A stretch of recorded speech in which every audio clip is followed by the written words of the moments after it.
되게 많은 사람들은 자신의 미래에 대해서 많이 궁금해들 하지요.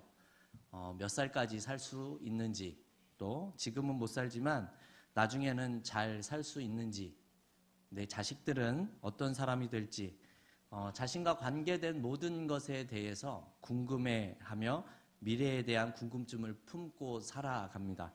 그래서 그런지 많은 사람들이 때로는 토정비결을 보기도 하고 사주를 보기도 하고 이 궁합이라는 것을 보면서 불행해질 수도 있는 이 미래에 대한 사태를 예방하고 싶어 하는 그런 노력을 하기도 합니다. 하지만 우리 신자가 죄송합니다. 신자가 관심을 두어야 할 미래는 조금 다르다고 생각을 합니다. 성경은 분명 인간의 미래에 대해서 언급을 하고 있기 때문에 그렇죠. 그래서 성경을 보면 인간의 미래가 어떠한지에 대해서 명확하게 알 수가 있습니다. 성경은 이 세상에서 누릴 미래를 언급하는 것이 아니라 영원한 삶에 대한 종말을 언급하고 있기 때문에 그렇죠. 예수를 믿는 자들에게는 영원한 하나님의 나라에서 살게 될 것이고, 예수를 믿지 않는 자들에게는 영원한 하나님의 심판을 당하게 될 것이다 라는 것입니다. 성경에서 말하는 바는 이 세상에서 부유한 모습으로 살았느냐 가난한 모습으로 살았느냐를 말하는 것이 아니라 영원한 나라에 대한 것을 말씀하고 있다라는 것이죠. 이 말은 사람들이 그토록 잘 살고 싶어하는 자신들의 그 미래에 대해서 많은 사람들이 원하고 있지만, 성경은 그것이 영원한 나라에 비하면 아무것도 아닌 것이고 헛되고 사라질 수밖에 없는 것이다 라는 사실을 우리에게 말씀해 주고 있습니다. 그래서 우리 믿는 자들은요, 성경을 통하여서 그것을 볼 수 있어야 합니다. 그것이 이 세상을 제대로 보고 살아가는 것이기 때문에 그렇습니다. 하지만 오늘 아모스가 말하고 있는 그런 내용들을 우리가 보게 되면 성경이 말하는 이러한 진리들을 제대로 깨닫지 못하고 있는 자들이 많다는 걸 알 수 있습니다.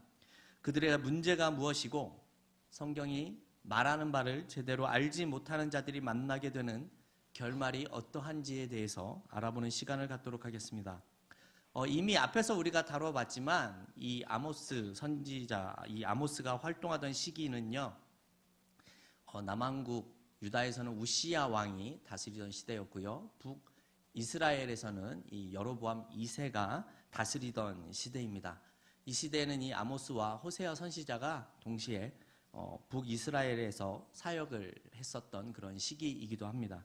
이미 알고 있듯이 이 우시야 왕 때와 이 여로보암 2세 때의 이 나라는요, 매우 부유하고 번영하던 시기를 달리고 있었습니다.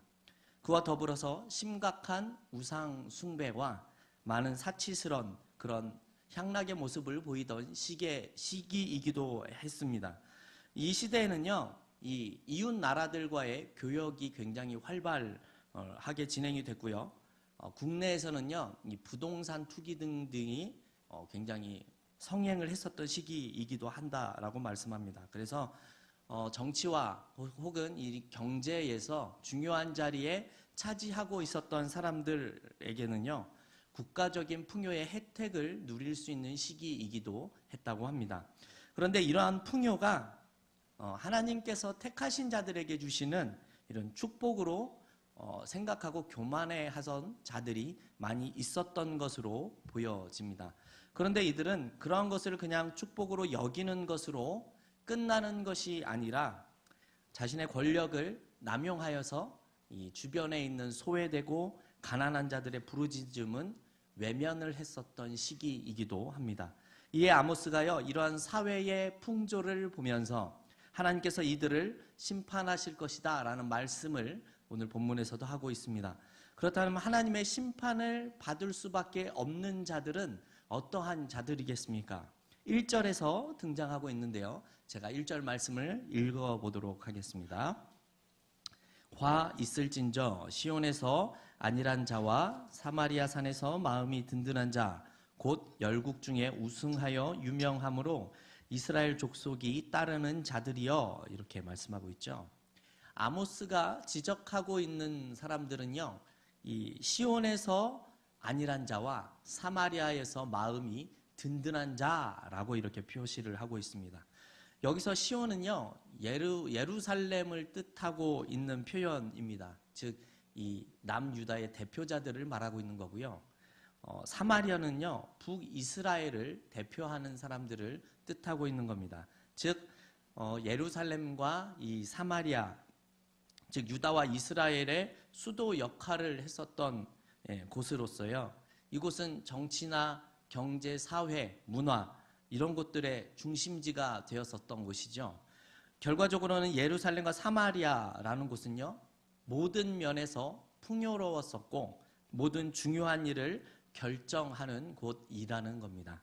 이곳에서 권력을 잡은 자들은요, 서로 자신들에게 유리한 그런 법과 특권을 가지고 자신들을 위해서 살아가는 자들이 집중된 곳이기도 했었습니다. 1절 하반절을 보면요, 열국 중 우승하여 유명함으로 이스라엘 족속이 따르는 자들이여 라는 말씀이 등장하고 있습니다. 그래서 열국은 많은 나라들을 의미하는 것이죠. 그래서 우승하다, 우승한이라는 말은 뛰어나다라는 그런 뜻을 가집니다. 즉 유다와 이스라엘을 뜻하는 말인데요, 뛰어난 유다와 이스라엘을 따르는 자들이 많았었다라고 이야기하는 내용입니다.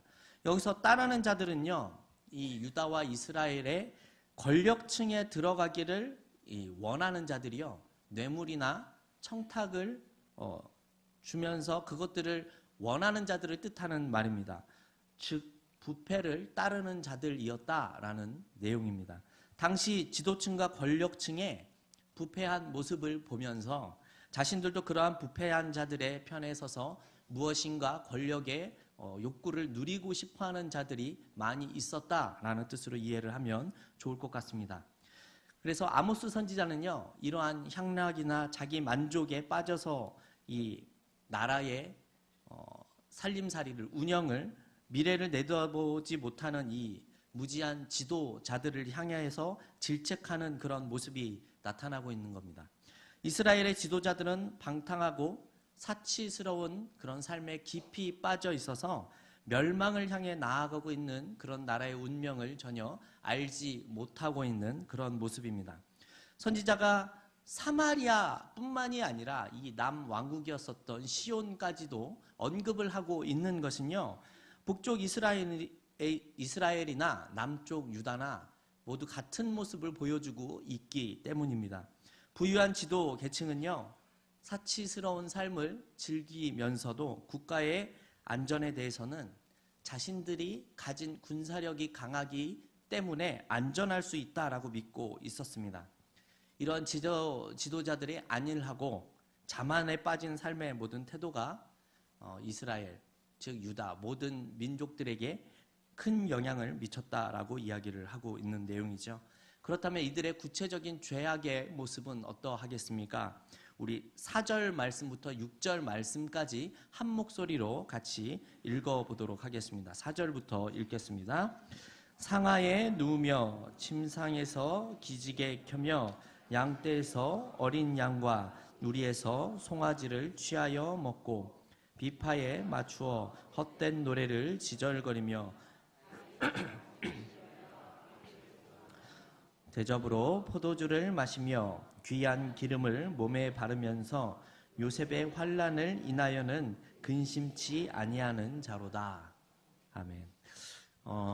상하로 치장이 된 값비싼 침대에 누웠다는 말의 원래 의미를 좀 생각을 해보면요, 술에 취해서 이 골아 떨어진 상태로 상하로 된 침대에 몸을 던지는 그런 장면이라고 합니다. 이렇게 잠이 들었다가 늦잠을 자고 아침에 기지개를 켜고 일어나는 그런 모습을 보여주고 있는 내용입니다. 그리고는 진귀한 음식을 먹는 장면으로 이어지고 있죠. 아주 연하고 맛있는 어린 양과 송아지 고기를 잡아서 먹었다라고 얘기를 합니다. 혹시 여러분들도 어린 양이나 송아지 고기를 드셔보신 적 계십니까? 예. 여러분들 이 시대에는요, 일반적인 삶을 살아가는 사람들에게는요, 어린 양과 송아지는 먹는 대상이 아니라 기르고 키우는 대상이죠. 그죠? 이런 모습을 보이는 것을 보아도 이들이 얼마나 방탕한 삶을 살고 있는지를 보여주고 있는 대목입니다.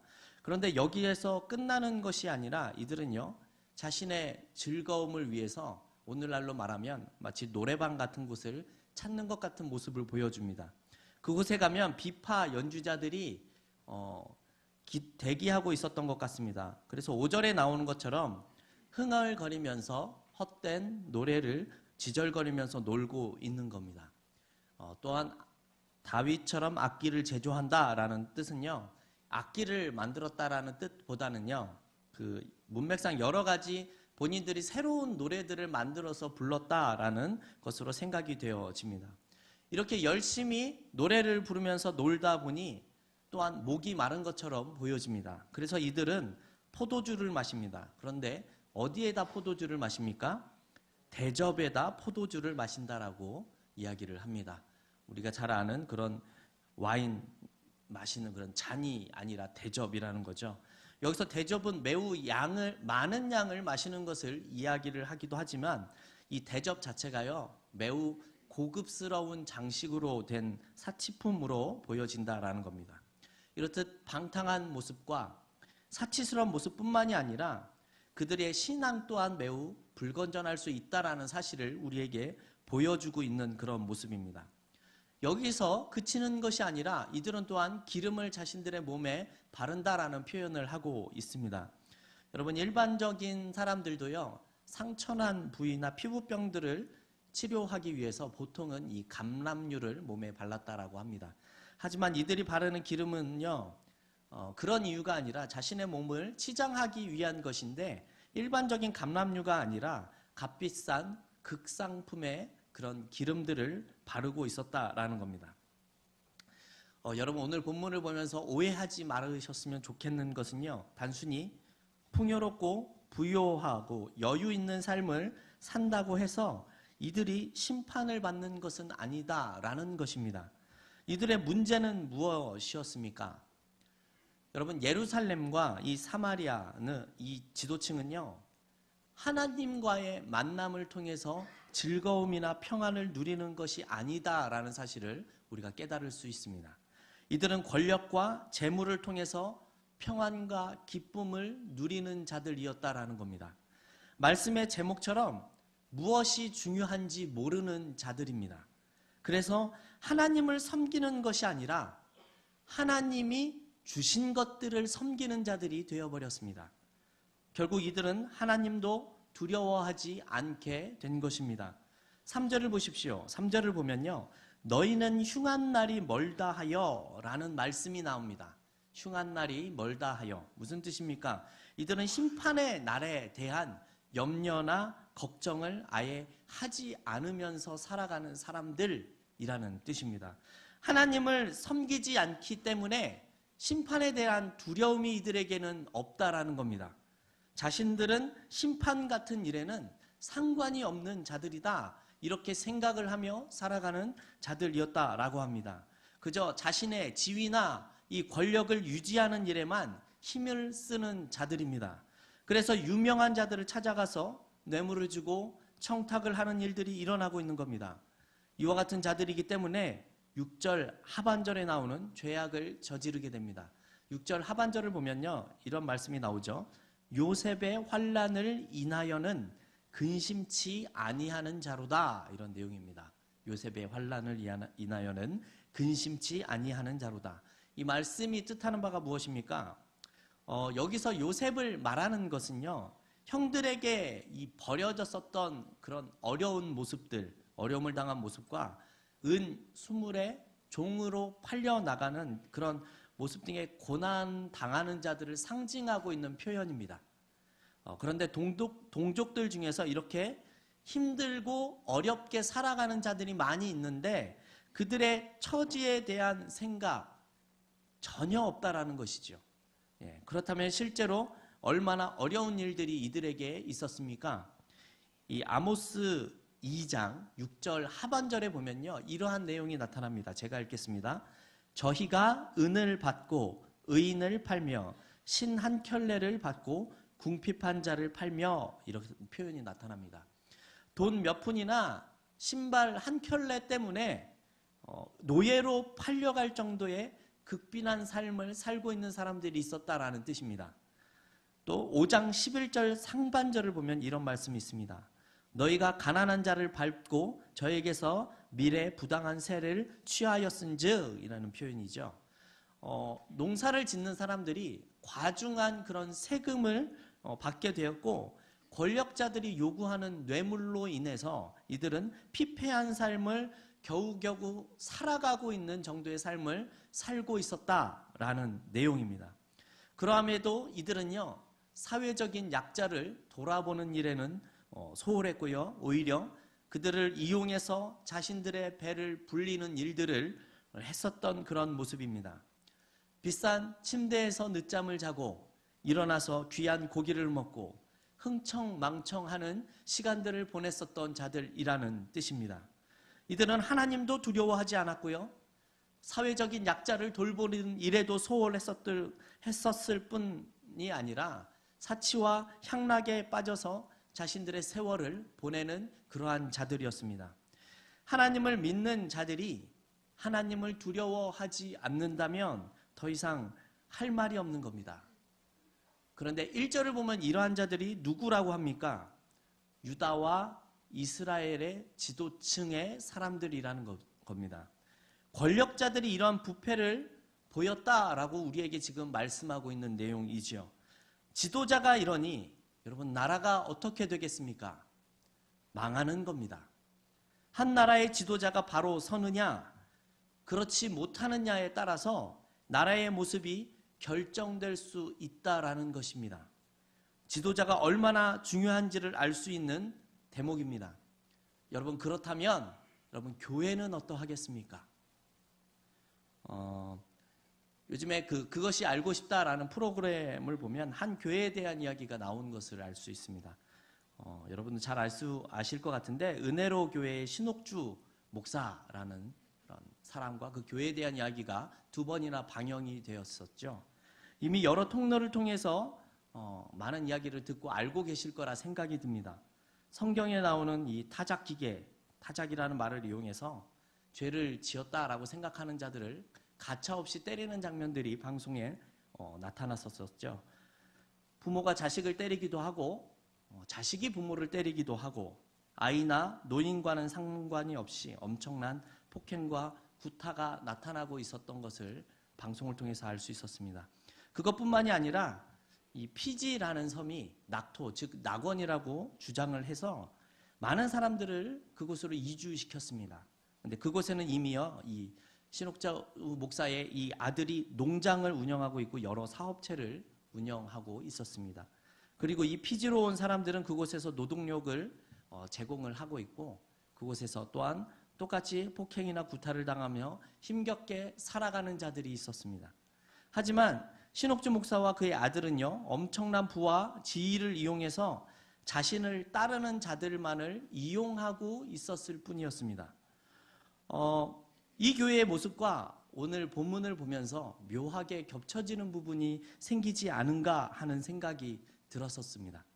이 신옥주 목사 한 사람으로 인해서 많은 사람들이 고통과 어려움 속에서 살아가는 것을 보면 지도자가 얼마나 중요한 위치에 서 있는지를 생각해 볼 수 있었습니다. 하지만 나는 그러한 지도자가 아니니 상관이 없다라고 생각하시는 분들도 계실 수도 있을 것 같습니다. 하지만 그렇지가 않지요. 이미 말씀을 드렸지만 이들의 근본에는요, 하나님을 섬기는 모습이 없었습니다. 이 아모스서에서 제일 유명한 말씀이 무엇이지요? 이 5장 24절을 보면 우리가 잘 알고 있는 말씀이 나옵니다. 오직 공법을 물같이 정의를 하수같이 흘릴지로다 라는 그런 말씀입니다. 그런데 이렇게 사는 자들이 없다라는 겁니다. 한 지도자들만의 이야기가 아니죠. 왜냐하면 우리도 그러한 사람들이 될 수 있기 때문에 그렇습니다.